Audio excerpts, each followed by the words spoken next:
মুস্তাফিজুর রহমান বক্তব্য রাখছেন জনাব অধ্যক্ষ মোহাম্মদ মুস্তাফিজুর রহমান।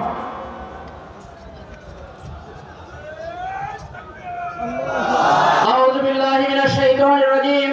বিসমিল্লাহির রহমানির রহিম। বাংলাদেশ জামাত ইসলামী গাজীপুর জেলা শাখা কর্তৃক আয়োজিত আজকের এই ঐতিহাসিক কর্মী সম্মেলনে উপস্থিত সম্মানিত সভাপতি, আজকের অনুষ্ঠানে সম্মানিত প্রধান অতিথি, সম্মানিত আজকের অনুষ্ঠানে বিশেষ অতিথি সহ বিভিন্ন পর্যায়ে নেতৃবৃন্দ, উপস্থিত সম্মানিত গাজীপুরবাসী, উপস্থিত সম্মানিত পুলিশের ভাইরা, সাংবাদিক বন্ধুরা, আসসালামু আলাইকুম ওয়া রাহমাতুল্লাহি তাআলা ওয়া বারাকাতুহু। সম্মানিত উপস্থিতি, আমরা জানি 24-এর গণঅভ্যুত্থানের পরে আজকে বাংলাদেশ একটা ভিন্ন প্রেক্ষাপটে অবস্থান করছে।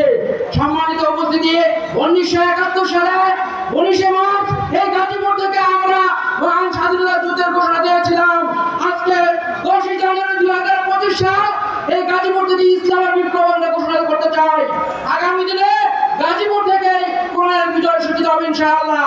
সম্মানিত উপস্থিতি, আজকে বৈষম্যবিরোধী ছাত্র আন্দোলনে আমরা বলতে চাই আবু সাঈদরা বৈষম্যের জন্য এই বাংলাদেশে শাহাদাত বরণ করেছে, শুধু বৈষম্যের জন্য আবু সাঈদরা শাহাদাত করেছে।